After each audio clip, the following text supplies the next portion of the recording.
Baik, dalam pertemuan kali ini kita dalam mata kuliah Information System Analysis and Design untuk bab kedua atau pertemuan kedua, saya akan bahas dengan origin of software. Origin of software ini akan membahas tentang uh, software itu asalnya dari mana, maksudnya gini. Jadi kalau kita mau aplikasi ini, sebenarnya asalnya dari mana? Bisa saja melalui vendor, uh, atau buat sendiri atau beli atau yang lain. Materi di sini untuk pertemuan kali ini supaya menggambarkan bahwa supaya bisa memberikan gambaran kepada mahasiswa bahwa jenis-jenis software kita bisa didapatkan dari mana saja sumbernya. Jadi gitu. Jadi kalau kita sebagai analis kita nggak selalu melulu bahwa oh kita harus merancang sebuah aplikasi yang memang harus di develop sendiri. Enggak. Di zaman saat ini modern, apalagi internet juga tumbuh berkembang, banyak sekali code-code yang memang tidak harus kita buat dari awal. Kita bisa menggunakannya, apalagi open source ya. Kita bisa menggunakannya, kita bisa taruh di code-nya aplikasi kita. Jadi kita bisa memanfaatkan itu tanpa harus membuat ulang. Itu salah satunya. Itu nanti juga ada dalam materi reuse namanya, menggunakan kembali. Nah, jadi sebagai sistem analis, jadi kan diharapkan mata kuliah ini kalian ini mata kuliah kan untuk anak TI ya. Nah, pas ini ketemunya anak TI, kalian juga diberi sebuah gambaran bahwa uh, aplikasi itu bisa kalian buat atau kalian gunakan punya orang lain, atau baik itu open source, nggak bayar, atau memang kalian beli berbayar ya. Itu yang paling umum. Nah, untuk yang jenis berbayar juga ada, kita suruh orang lain buat kan bayar juga tuh, atau kita beli yang sudah jadi. Nah, itu banyak bentuknya ya. Nanti kita akan jelaskan satu persatu. Nah, seperti yang tadi saya jelasin, ada outsourcing ya. Outsourcing itu yaitu kita bayar orang, orang buatin untuk kita. Jadi kita di sini kita harus berpikir sebagai sebuah perusahaan. Kita adalah sebuah perusahaan atau sistem analis yang akan merancang sebuah program ya. Program itu sebaiknya bagaimana? Didapatkan dari mana? Describe 6 different sources of software. Jadi software itu punya 6 ya, 6 sumber untuk bisa mendapatkan aplikasi. Nanti bisa juga diskusi ya. Ya sebenarnya kita boleh lah, kalau memang kurang ngerti bisa kita diskusi di grup atau di apa, di melalui WhatsApp, bahwa how to evaluate off the shelf software. Shelf software itu off the shelf lah bahasanya, ini off the shelf software artinya software udah jadi, udah tinggal pakai. Nah, explain the use and its role in software development. Jadi bisa mengerti bahwa penggunaan kembali dan bagaimana tata caranya. Kadang ada rules tertentu yang memang kita harus kuasai, kita harus mengerti bahasanya dalam pengembangan software. Nah, kita tahu bahwa hari ini ya, analis has dozen of programming language. Jadi sistem analis itu dihadapkan, nah, kalian juga sama. Jadi kalau memang kalian ada yang mau jadi programmer, kalian juga dihadapkan dengan pilihan programming language yang banyak dan tools development yang banyak. Jadi ada yang bisa pakai Visual Studio Code ya, nah, itu toolsnya untuk IDE ya, pengetikan coding. Ada yang NetBeans. Nah, ada yang tools untuk database-nya, ada MySQL Workbench, dan ada yang lainnya ya, seperti itu. Nah, tools itu juga banyak pilihannya. Ada yang nanti bisa juga buat programming pakai tools Jupyter Notebook, tahu kan? Ada yang pakai Python, itu Python akan mengerti. Nah, programming language juga ada Python, PHP, C Sharp ya. Nah, jadi berserta turunannya kayak PHP punya framework Laravel ya, ada Code Igniter, ada Y framework. Nah, itu banyak. Belum, kalau Python ada turunannya itu Flask ya, FLSK, Flask, Django, nah itu semua. Kalau C# memang itu udah framework sih. Jadi bahasa awalnya apa saya kurang tahu, tapi C# itu dinamanya framework, namanya .NET framework ya kan, dan pakai bahasa C#. Nah itu yang so that the system development is even more difficult. Jadi lebih sulit untuk kita bahasa mendevelop gitu loh, karena masing-masing programming tool kita nggak bisa bilang programming tool ini terbaik, enggak. Kita nggak bisa bilang, nah sekarang kamu mau jadi apa. Kalau kamu mau jadi web programmer, kamu pilihannya ada PHP, Java, Python, C#. Memang web sekarang udah terlalu banyak ya bahasanya. Kalau untuk yang desktop ada .NET sendiri, sekarang juga JavaScript juga bisa ya. Ada kan aplikasi untuk mobile seperti itu, Qt. Nah, nggak pernah dengar kan Qt? Nah, itu. Jadi setiap programming language punya kelebihannya masing-masing ya. Memang itu harus diperdalam, kita baru bisa menentukan apa yang sesuai, atau kita mendengar dari pengalaman-pengalaman orang yang memang bisa men-sharingkan ke kita bahwa programming language apa yang cocok. Nah, sekarang ini fokus untuk mengembangkan software sendiri itu udah jarang. Jadi kalau teman-teman ada yang pengen gimana ya saya buat program sendiri, ya itu nomor 2 kan dulu. Kita cari dulu udah ada belum. Kalau kita mau butuh ya menggunakannya software, kita cari dulu udah ada belum. Kalau udah ada kita nggak usah buat, kita lihat kita bisa beli nggak. Kalau dia nggak beli atau open source dulu boleh dicari. Kalau memang kita kan suka yang gratisan, open source dulu ada yang cocok nggak. Nah gitu, apalagi open source kita bisa baca source-nya, kita bisa ubah sesuai dengan punya kita. Dengan base-nya punya dia itu jauh lebih cepat dalam pengembangan ya. But it will be on where to obtain the many piece of component ya that you will combine. Jadi ada yang memang kita butuh mengkombinasikan. Ada yang contoh di sebuah perusahaan, aplikasi untuk departemen A itu pakai aplikasi ini, nanti aplikasi departemen B untuk base-nya aplikasi web, aplikasi untuk departemen C base-nya desktop.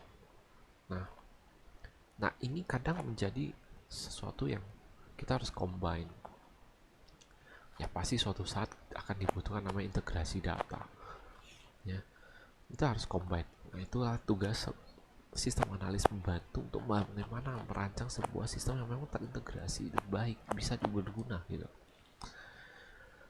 Nowadays facts, internal corporate information system department now span a smaller and smaller proportion. Sekarang itu perusahaan semakin kalau bisa dia nggak usah spend money banyak ya.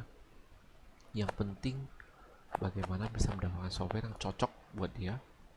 Nah, kalau bayar kita tinggal hitung ya, buat sendiri atau bayar. Umumnya buat sendiri itu lebih mahal, umumnya seperti itu. Kalau kita tahu hukum ekonomi ya, bahwa kalau saya rasa kalian juga pernah membayangkan sebuah produk sudah jadi, apalagi software nih sudah jadi nih, kamu buat standar software yang tertentu ya, standarnya software penjualan. Kamu awalnya jualnya ke toko, penjualan toko biasa, toko kita sebut aja lah toko spare part gitu kan. Nah kalau sudah jual ke dia udah bisa nih, lain kali kamu ambil software ini jualnya ke toko spare part lain, bisa nggak? Bisa. Kamu perlu buat ulang nggak? Enggak. Asal proses mereka sama, kamu nggak perlu buat ulang. Adapun kalau kamu cuma tambah sedikit, sehingga apa? Nilainya jauh lebih kecil, biaya kamu buat. Nah sehingga kalau orang bilang mau potong harga boleh nggak? Ya itu tergantung kamu. Umumnya kamu kalau memang kamu butuh untuk duit tersebut ya kamu pasti potong harga dikit. Karena kenapa? Biaya yang udah kamu keluarkan atau effort yang kamu keluarkan jauh lebih kecil untuk toko 2 Nah itu yang masalah. Jadi small proportion time and effort developing system. Companies continue to spend relatively little time and money on traditional software development and maintenance. Nah, tadi kita sudah sebut bahwa buat program kalau bisa beli, ya, yang cocok beli. Kenapa kita harus buat? Kedua, maintenance. Ada yang perusahaannya itu maintenance saja di outsource kan, supaya yang penting kamu jagain sistem komputer saya, kalau saya bayar kamu per bulan, beresin kalau ada masalah, sudah outsource. Ada salah satu contoh paling gampang, perusahaan-perusahaan besar kayak HP, ya, Lenovo atau apa, biasa ada yang namanya jasa di mana dia akan menyewakan komputer, laptop gitu ke perusahaannya itu dengan kontrak 3 tahun contoh. Selama 3 tahun jika ada rusak, kami ganti baru langsung. Maksudnya rusak, kita ambil laptopnya, kita balikin yang bisa dipakai. Tuh, itu ada kontraknya. Tapi kalau udah lewat masa itu, laptop tinggal dikirain kembali, mau dibeli oleh perusahaan atau ditarik kembali. Laptop itu kan disewa ceritanya. Ya itu bisa lebih hemat dalam sisi maintenance-nya. Jadi kalau contoh perusahaan kan, kadang kita kalau beli langsung banyak, kita beli ada resiko apa, rusak kita tanggung dong. Sebab beli laptop 6 juta, rusak 6 juta udah melayang. Tapi kalau kamu sewa, mungkin kontraknya sewanya itu apa, sebulan 500.000 ya, untuk capai 6 juta butuh setahun. Kamu udah pakai setahun, kamu udah untung. Yang mana tahu dalam 500.000 3 bulan 6 bulan rusak kan gitu ya. Itu perhitungan ekonominya. Most of them invest in package software, open source software and outsource service. Umumnya perusahaan saat ini itu mereka menginvestasi atau menggunakan jasa itu package software yang udah dibuat jadi, open software yang sudah tersedia open source, atau outsource di luar dari perusahaan. Jadi contoh, dia nyewa vendor untuk buatin programnya. Nah, kita cerita outsource dulu. The practice of turning over responsibility. Turning over responsibility atau awalnya tanggung jawabnya ada di kita untuk membuat aplikasi supaya bisa ada sistem informasi dan perusahaan kita. Tanggung jawab ini kita pilih bahkan ke outsource. Mereka membuatkan aplikasi untuk kita dan menjaga operasional kita seperti itu. Oke. Why would an organization outsource information? Freeing up internal resources. Jadi kita tidak perlu menyewa orang khusus yang bisa IT untuk mendevelop itu aplikasi. Ya nggak perlu. Kalau udah pada saat program udah jadi, ya, untuk menjalankannya dalam suatu masa kan kita nggak perlu orang untuk mengcoding ulang, apalagi kalau udah jalan. Kalau udah jalan ya sebenarnya nggak perlu. Tapi kalau seperti yang tradisional kan kita berpikir kita harus menyewa orang itu lagi. Gitu.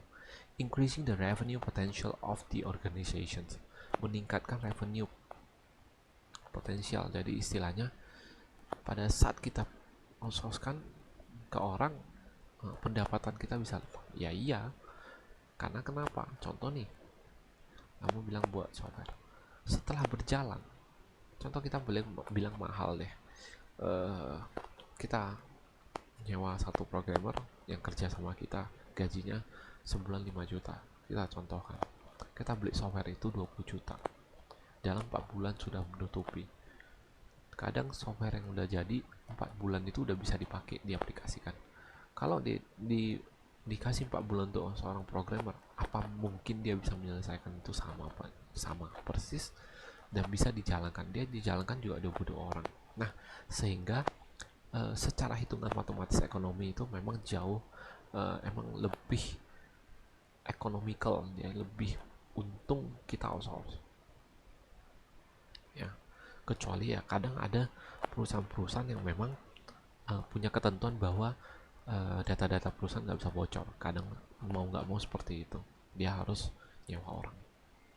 Reducing time to market, bisa meminimalisir waktu kamu software ini kamu taruh di user gitu supaya user pakai. Kalau market kadang kan usernya orang luar gitu dari perusahaan itu bisa market kayak aplikasi kayak Shopee kan atau Tokopedia gitu kan, mereka dengan cara ya memang mereka banyak yang buat sendiri ya, cuman bahasa reducing time. Jadi awalnya kalau kita bisa ada yang open source atau apa, kita beli udah tempelin di aplikasi kan lebih cepat selesainya, itu bahasanya. Increasing process efficiency sama ya, reducing time to market tanda increasing process efficiency, prosesnya lebih efisien. Outsourcing non core activities, jadi kita bisa fokus pada core activities. Contoh, sebuah toko jualan spare part, kita paksa dia harus ada IT untuk buat kembangin aplikasi, ya nggak cocok. Kenapa? Dia core bisnisnya nggak di sana ya. Core bisnisnya adalah dia harus memikirkan bagaimana spare part saya dijual dengan lebih baik, itu core bisnisnya. Sehingga orang lebih berpikir bahwa ya udah karena ini bukan core ya, saya suruh orang ngerjain aja itu. Turn over development and operation to outside staff who possess knowledge and skill not found internally. Kadang kita outsource bisa saja karena di dalam secara internal itu memang kekurangan orang yang memang mampu untuk itu. Nah itu kadang perusahaan outsource milihnya. True story about outsourcing ya.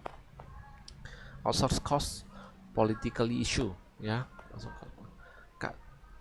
Ini contohnya sebuah pemerintahan di City of Grand Rapids, Michigan ya, dia menyewa outside firm, jadi perusahaan di luar itu untuk menjalankan computing center 50 years ago.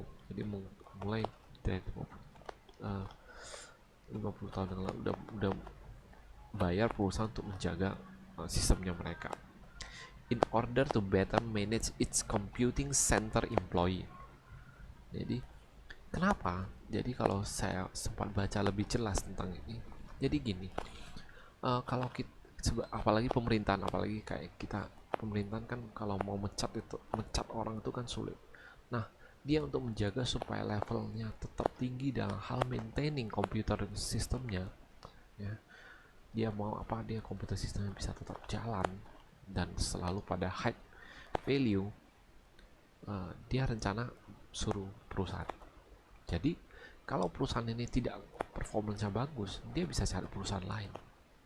Tapi kalau dia sudah meng-hire, artinya mempekerjakan orang di dalam pemerintahan, dia kalau ini nggak bagus sulit untuk mengeluarkannya karena kan sistem undang-undang mereka kan ada, peraturan-peraturan mereka kan ada. Sama kayak yang pegawai negeri kan, kalau nggak bagus lebih sulit kan pecat pegawai negeri. Nah, kalau untuk perkantoran ya tinggal KPI munculin, kamu udah tiga tahun KPI mu jelek terus, ya udahlah mundur aja lah, kamu nggak performance, emang masalahmu apa kan gitu. Itu satu. Nah lalu top 3 outsourcing country. Jadi outsourcing country itu yang punya perusahaan-perusahaan outsource itu India pertama ya, China dan Malaysia.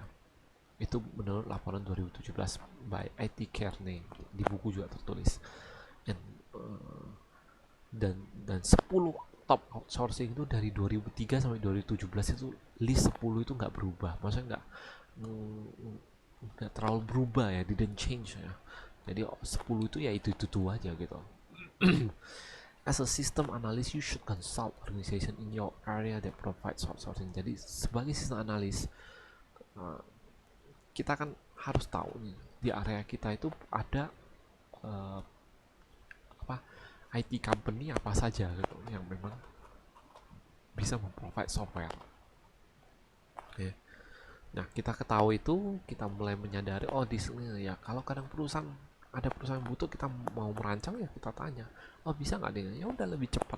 Kadang perusahaan juga suka, ya udah bulan depan udah bisa jalan, tolong dibenerin. Oke, harganya berapa, lebih tinggi ya kan, lebih tinggi bisa karena cepat. Kadang perusahaan yang butuh cepat ya pasti bisa tinggi. Nah 6 different sources, nah ini 6 lah sourcesnya. IT service firm, jadi ini ada perusahaan IT yang memang khusus buat software, bahasanya itu package software khusus buat software, jadi sesuai dengan customisasi untuk, jadi saya mau speknya ini tolong dibuatkan, oke dibuatkan ini. Nah kalau ini package software, kamu ke tempat dia tokonya, Pak kita adanya software ini, Bapak mau beli yang mana. Nah, ini bentuknya seperti ini package software. ERP provider, ERP ini memang jauh lebih besar ya, karena ERP ini memang konteksnya lebih lebih beda ya. Kalau kita ERP itu dia, kita jangan berpikir bahwa satu software, enggak, ERP itu terdiri dari beberapa software yang akhirnya terintegrasikan dengan baik dari hulu ke hilir umumnya. Jadi kalau kita anggap perusahaan manufaktur, tandanya mulai dari eh, pemesanan barang belum jadi itu, bahan baku, sampai menjadi produk jadi, terjual sampai ke konsumen, dan ada sampai ke barang itu ada servisnya. Contoh kalau kita anggap elektronik kan tandanya ada klaim barangnya ya, sampai dari hulu ke hilir, dari bahan baku menjadi barang jadi, itu bisa di cover oleh aplikasi ERP. Bayangin seberapa banyak proses yang ada di itu. Ya IT service firm yang biasa yang nggak sanggup sampai ke ERP yang sejauh itu karena harganya pasti mahal. Sedangkan ERP yang udah dibuat ya udah level kelas dunia, ini pasti perusahaan-perusahaan Oracle, SAP, Accenture, ini yang memang mereka udah buat. In-house itu jadi di perusahaan kamu sendiri buat softwarenya. Jadi ada IT-nya di perusahaan itu buat sendiri in-house. Open source, kita cari dari open source, ada yang namanya cloud computing. Nah, ada yang memang sudah tersedia di cloud, kita sewa sama dia gitu. Nah ini ada beberapa perusahaan yang memang bentuknya yang tadi ya, kayak IT service ada Accenture, kalau enterprise juga Oracle, SAP, ya, seperti itu. Oh tadi tanya di enterprise solution itu Accenture nggak termasuk, Accenture masuk IT service, tapi Oracle, SAP itu udah terkenal banget pakai software. Microsoft masih termasuk pakai software kan. Kalau computing juga ada. IBM sendiri, nah ini ceritanya gini, IBM itu dulu pembuat komputer, tapi seiring berjalannya dia lihat bisnis itu berubah, sehingga dia mengubah fokus bisnisnya itu pada development of web server and middleware software. Jadi makanya kenapa kalau kita tahu, kalau kalian tahu cerita dulu IBM buat laptop ada laptop ThinkPad terkenal, sekarang yang ThinkPad udah dia jual modelnya ke Lenovo, jadi dia nggak mau fokus ke sana lagi. IBM khusus antara server, aplikasi, dan layanan.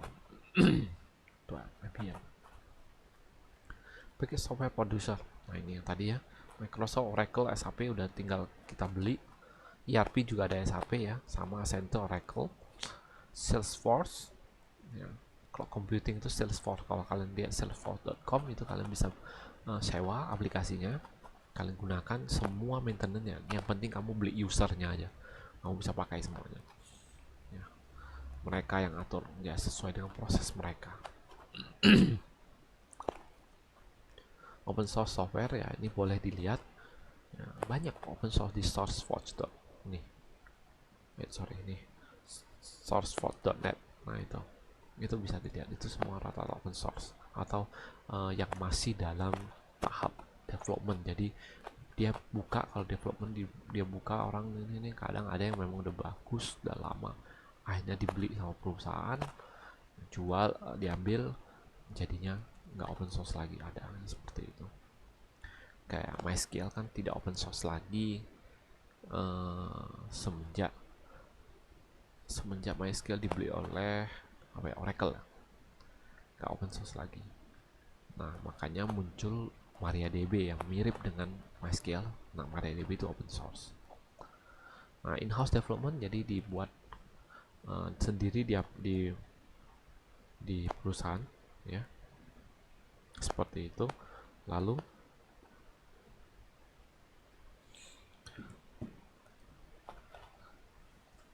in-house development has become a progressively smaller piece of system development. Jadi ini sudah semakin berkurang ya untuk pembuatan software di perusahaannya sendiri ya, karena kenapa? Salah satunya adalah larger maintenance burden. Jadi untuk maintenance-nya itu memang cukup tinggi biayanya. Baru udah itu hybrid solution involving some purchase and some in-house. Jadi kadang ada perusahaan yang udah dulunya udah banyak yang in-house, mereka sekarang udah hybrid. Jadi kadang yang memang nggak sanggup dibuat atau memang resource-nya kurang, mereka kadang beli seperti itu, hybrid. Nah, choosing of the self software sama dengan package ya, off the shelf, jadi off the shelf itu yang udah taruh di rak tinggal dijual gitu loh, udah jadi program jadi. Nah, yang harus kita perhatikan itu adalah 7 bagian: cost, biayanya, functionality-nya, vendor support, flexibility, documentation, response time, dan ease of installation. Jadi kalau kita beli software di luar, perhatikan 7 faktornya ya, 7 faktornya. Nah, lalu tentang cost, biaya, kamu harus menghitung bahwa biaya tiap-tiap vendor. Contoh ada beberapa vendor, ada dua atau lebih vendor. Nah, coba dicek dulu biayanya berapa untuk masing-masing vendor kalau mau buat software seperti yang kamu inginkan. Nah, patut dicatat bahwa untuk bisa membeli off the shelf software, apalagi kamu rencana ya untuk mata kuliah ini kan dibimbing agar Anda menjadi sistem analis. Sebagai sistem analis, Anda harus bisa memprediksi dulu kebutuhan software Anda apa. Kebutuhan, jadi saya butuhnya aplikasi ini bisa mencakup proses-proses ini ya, dari awal sampai akhir kamu udah tahu, mengerti. Nah, lalu hasil rancangan itu kamu udah ada gambaran, lalu baru kamu pergi cari vendornya itu menawarkan apa saja. Nah, dari sana kamu udah bisa menghitung cost itu biaya belinya ya, biaya maintenance-nya, biaya dan lainnya. Ada yang softwarenya dijual ya, putus, jadi kamu kasih dia duit, contoh langsung selesai. Ada yang setelah ini nanti maintenance-nya kalau ada kita cas ya Pak. Baik, ada cas lagi. Kalau nggak ada baru kalau ada tambahan pembuatan fitur-fitur baru, ada cas. Nah, itu hal-hal tersebut yang kita harus tahu biayanya berapa, sehingga kita bisa membandingkan bahwa mana yang lebih hemat, apa kita pakai vendor atau kita pakai vendor, atau kita buat sendiri, bahasanya itu ya, seperti itu. Functionality, nah itulah makanya tadi sebelum kita cari vendor, kita harus pastikan dulu ya, user requirement kita itu sampai mana, kita maunya seperti apa. Sehingga ini penting, kenapa? Tanpa user requirement, tanpa requirement yang jelas kita maunya apa ya, lebih detail, lebih bagus, kita nggak bakal tahu bahwa software ini bisa mendukung kita bagian mana saja ya. Kadang ada yang menjual software, tapi dia nggak ada sistem backup, padahal kita butuh sistem backup. Sistem backup kita malah butuh dalam 1 jam sekali harus terbackup. Kenapa? Transaksi kita gede, 1 jam saja datanya hilang, kita udah habis informasi berapa ratusan juta transaksi yang kita hilang datanya. Itu menjadi krusial. Nah, makanya hal-hal seperti ini, requirement, kebutuhan kita harus secara internal perusahaan dipadu oleh sistem analis untuk mengetahui lebih jelas butuhnya seperti apa. Nah, itu ya, functionality. Vendor support, nah ini yang tadi saya bilang, vendor supportnya bagaimana ya, dalam dia support sampai mana, install, training, maintenance berapa bulan. Contoh, ada yang udah install, training, selesai gitu kan. Kalau maintenance harganya beda lagi. Maintenance itu kalau contoh ada masalah suruh dia datang, harganya beda lagi kan gitu. Nah, vendor viability ini penting. Gini, kita tahu vendor ini yang mau kita cek, tapi kita jangan deal dulu, kita cari tahu kepada orang-orang lain yang pernah menggunakan vendor ini mungkin ya. Kita lihat ini vendornya itu, jangan setelah kita deal projectnya dalam 3 bulan proyek belum selesai, perusahaannya tutup ya, kita nggak bisa ngapa-ngapain. Karena itulah vendor viability, artinya vendornya itu memang terpercaya dan bisa bertahan lama. Flexibility. Jadi flexibility bagaimana? Contoh nih, kalau kita juga perlu bertanyakan bahwa program yang diajukan oleh vendor itu, kalau saya mau ubah ini gitu, mau ubah seperti ini. Contoh kan biasa vendor, makanya kalau user requirement kita jelas, pasti tidak mungkin 100% sama, jarang. Jadi jarang 100% oh ini udah pasti cocok dengan kita, enggak. Pasti kita ada sedikit adaptasi kalau kita pakai vendor outsource. Nah, jadi kita tanya kalau mau ubah seperti ini bisa nggak, atau kita berpikir 10 tahun ke depan softwarenya akan saya ubah ke digitalisasi mobile. Bisa nggak seperti ini? Sulit nggak? Oh ya, kalau kayak gini nggak bisa, base-nya kayak gini kan. Sistem analis itu ada gambaran. Nah, jadi perusahaan bisa menghitung nilai ekonominya. Lalu documentation jangan lupa. Kadang kita lupa beli software, kita lupa minta dokumentasinya. Dokumentasi yang kita harus lihat lengkap atau tidak. Kadang dia tawarkan ada 100 menu fitur kan gitu. Tapi yang didokumentasi cuma 60, 40-nya tak terdokumentasi. Ketemu pula 40 itu kita butuhkan. Ya, kita nggak ngerti cara pakainya, kadang udah lupa. Kenapa fungsi dokumentasi ini penting? Kalau secara real di lapangan kita beli software, kita sekarang dapat training, akan datang perusahaan ini nggak mungkin dong kita kasih suruh training orang karyawan baru kita kan, karena ada cost. Ya, kita dasarnya dari dokumentasi. Dokumentasi yang bagus kita nggak perlu training lagi, kita tinggal kasih ke orang baru yang akan menangani software yang akan menangani aplikasi yang tadi itu. Jadi menggunakan aplikasi itu kita kasih dokumentasi, selesai, nggak perlu training terlalu lama ya. Jadi dokumentasi yang bagus itu dan up to date ya. Jadi kadang ada aplikasi yang memang dia ada upgrade atau apa, dia bilang oke, kita akan kasih update 1 bulan 1 tahun gitu kan. Ya udah, ya upgrade softwarenya, jangan lupa upgrade dokumentasinya, bahasanya kayak gitu. Respon time patut dipertanyakan vendor. Kalau terjadi masalah, saya hari ini terjadi masalah, kamu bisa datang kapan? Itu menjadi ketentuan yang wajib dilakukan. Ditanyakan. Kenapa? Karena ini adalah tanggung jawab dari vendor.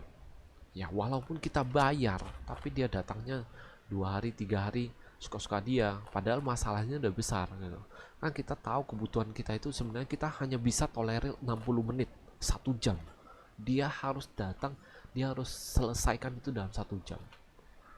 Nah, tolerir kita, atau kita bisa mentolerir seminggu. Ya udah, kita tunda seminggu, transaksi kita nggak gede. Ya, itu yang harus kita tahu. Kita bisa tolerir seberapa banyak. Vendor kalau dia sanggup meyakini bahwa kita bisa mentolerir seminggu, dia bilang dia 2 hari akan selesai kalau ada masalah.